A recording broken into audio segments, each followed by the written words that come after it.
Use చేస్తున్నటువంటి chairs వల్ల కూడా ఏమైనా ప్రాబ్లం ఉంటుందా? దాని వల్ల కూడా షోల్డర్ పెయిన్స్ వచ్చే అవకాశం ఎంతవరకు ఉంటుంది?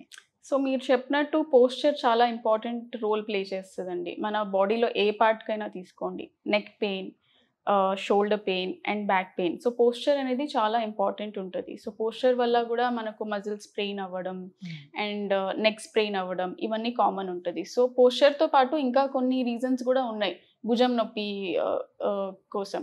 సో ఇది ఎక్కువ భుజం నొప్పి మనము వయసైన వాళ్ళలో గూడా చూస్తున్నాము. యంగ్ పీపుల్‌లో గూడా చూస్తున్నాము కదా! సో వయసైన వాళ్ళు ఎటువంటి ఎవరికొస్తది అంటే ఇది షుగర్‌లో కామన్ అండి. షుగర్ ఎవరికైతే ఉంటదో వాళ్ళు ఫ్రోజన్ షోల్డర్ అని అంటాం.